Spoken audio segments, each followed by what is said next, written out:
পবিত্র শবে বরাত আজ ইবাদত বন্দেগী ও ক্ষমা প্রার্থনার রাত। আজ পবিত্র শবে বরাত হিজরি 1447 সনের শাবান মাসের 14 তারিখ দিবাগত রাতটি মুসলমানদের কাছে অত্যন্ত তাৎপর্যপূর্ণ ও ফজিলতপূর্ণ হিসেবে বিবেচিত। এই রাতকে লাইলাতুল বরাত বলা হয়, যার অর্থ মুক্তির রাত।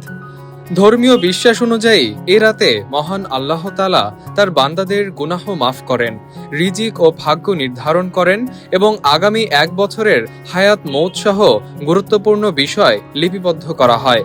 তাই মুসলমানরা এই রাতে নফল নামাজ, কোরআন তেলাওয়াত, জিকির আজকার ও দোয়ার মাধ্যমে আল্লাহর নৈকট্য লাভের চেষ্টা করেন। শবে বরাত উপলক্ষে দেশের মসজিদগুলোতে বিশেষ দোয়া ও ওয়াজ মাহফিলের আয়োজন করা হয়েছে। অনেক মুসল্লি রাত জেগে ইবাদতে মশগুল থাকেন। একই সঙ্গে গরিব দুস্থদের মাঝে খাবার বিতরণ, আত্মীয় স্বজন ও প্রতিবেশীদের মধ্যে হালুয়া রুটি বিতরণের রেওয়াজও দেখা যায়। ইসলামিক স্কলাররা বলেন, শবে বরাত আত্মশুদ্ধি ও আত্মসমালোচনার একটি গুরুত্বপূর্ণ সুযোগ। অতীতের ভুলের জন্য আল্লাহর কাছে ক্ষমা চাওয়া এবং ভবিষ্যতে সৎ পথে চলার অঙ্গীকার করাই এই রাতের মূল শিক্ষা। এদিকে শবে বরাত উপলক্ষে আইন শৃঙ্খলা রক্ষাকারী বাহিনী সারা দেশে নিরাপত্তা ব্যবস্থা জোরদার করেছে।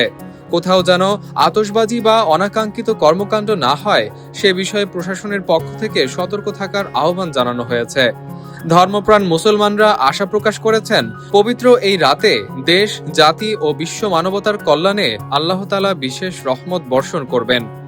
ডেস্ক নিউজ, অগ্রযাত্রা প্রতিদিন। অগ্রযাত্রা প্রতিদিন,